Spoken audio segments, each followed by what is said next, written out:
Hi, I'm Elliot from Free Life Financial, and today I'd like to explain the basic costs involved with purchasing a property.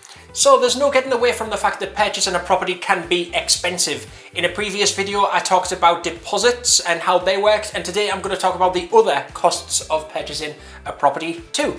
The costs of purchasing a property will depend somewhat on your circumstances, and one example of that is if you're a first-time buyer, some things will be a little bit different from if you were selling a property and then purchasing another property. So that's where we'll start. The first cost of purchasing a property that I'd like to discuss is stamp duty, land tax.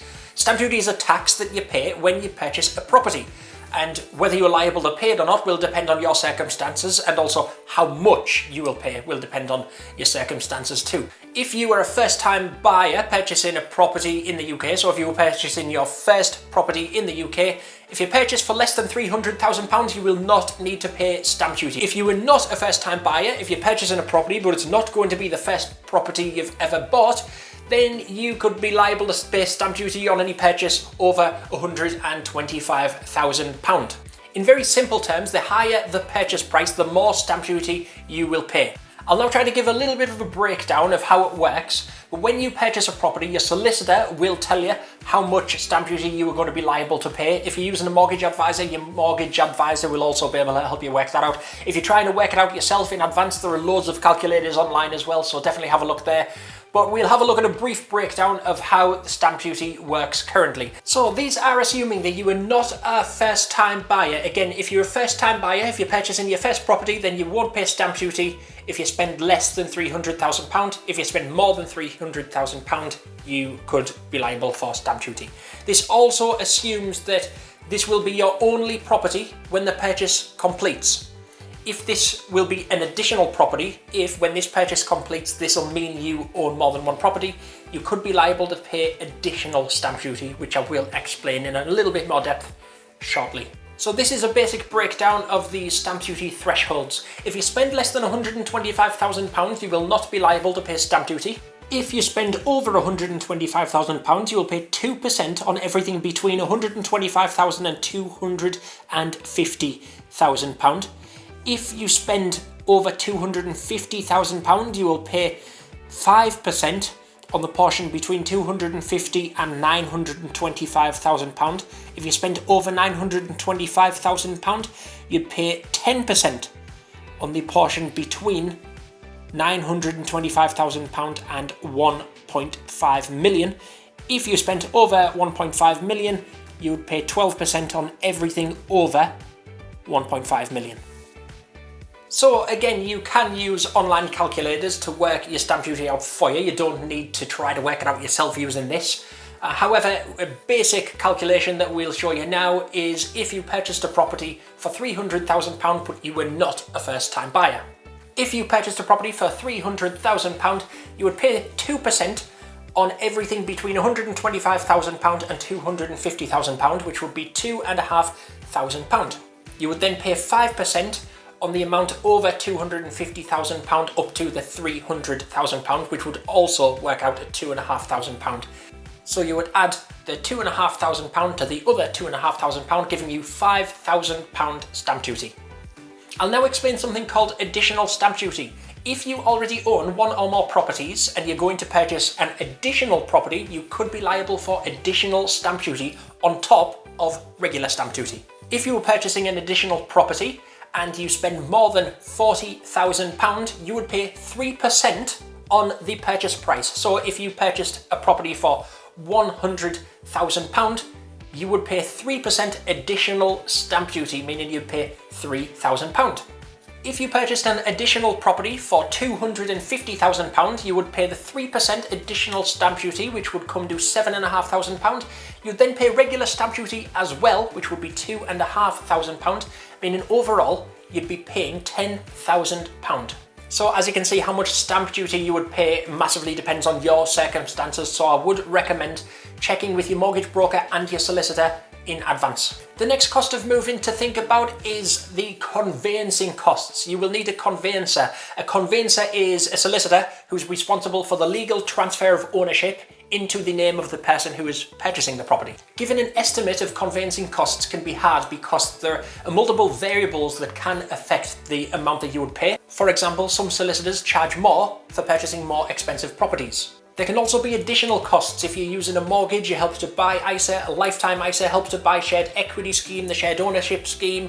If the property is a leasehold, for example, a flat with a leasehold, these are all things that can affect how much you would pay to your solicitor. So it is worth doing your research and possibly calling around a few different solicitors to get more than one quote. Now, just quickly to avoid confusion, throughout the process, you'll hear conveyancer, solicitor, lawyer.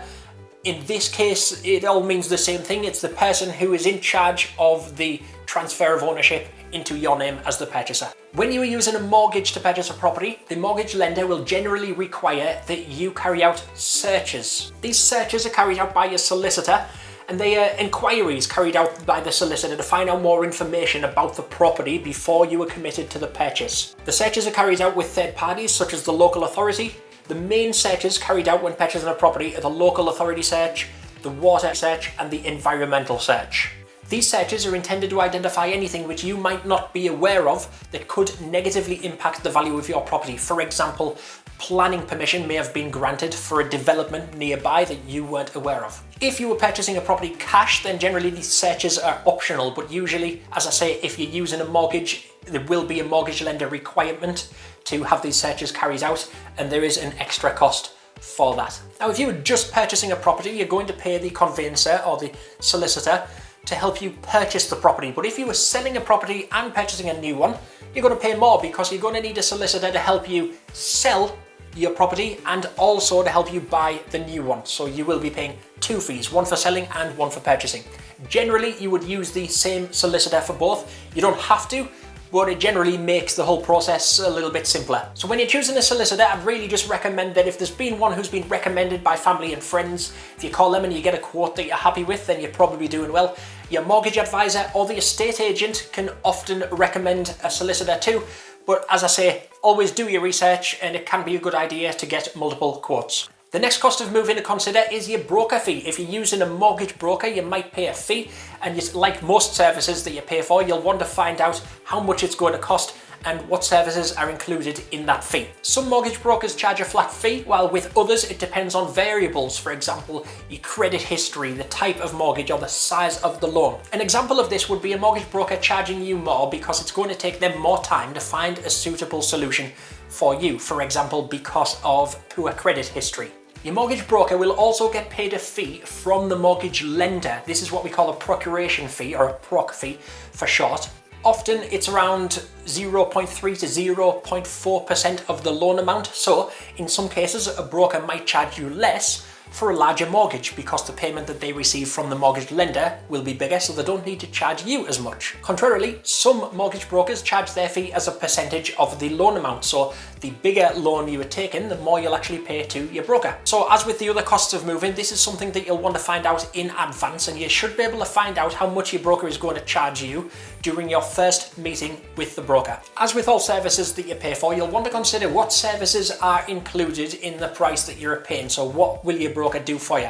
You know, it's a broker's number one job to find the most suitable deal for you based on your circumstances, but a broker can do a lot more than that.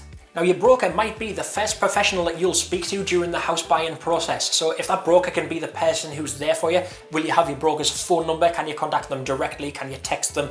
You'll want to find these things out. Your broker might also be qualified to give advice on the different kinds of insurance that usually go with purchasing a property. And in some cases, your broker might also be able to help you when it comes to negotiating for properties.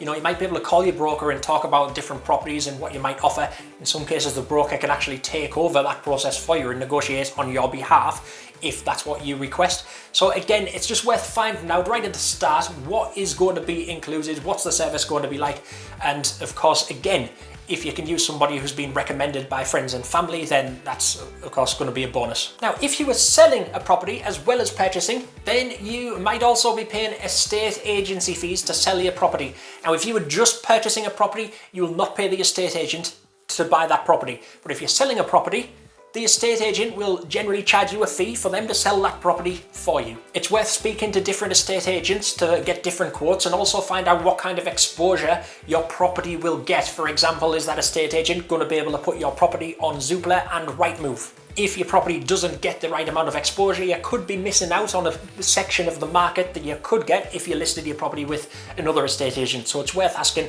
what kind of exposure your property is going to get, what sites is it going to be listed on, and of course find out how much you will be charged when they do sell your property for you. And they are going to be your main costs involved with purchasing a property. There are sometimes other smaller costs involved. Are you going to be using removal truck? Are you going to need to buy things when you move into the property? You might even pay somebody to do checks on the property before you purchase it, which is called a survey. There will be another video on that as well, which will explain that in more depth. But the ones we've been over today, they are your main costs involved with purchasing a property, and you really need to consider these before you start the process. You don't want to get the ball rolling, start the process, and then realise I don't actually have enough cash to cover all of the fees involved. So check this before you get the ball rolling. And other than that, I wish you luck in your move and many happy years in your new home.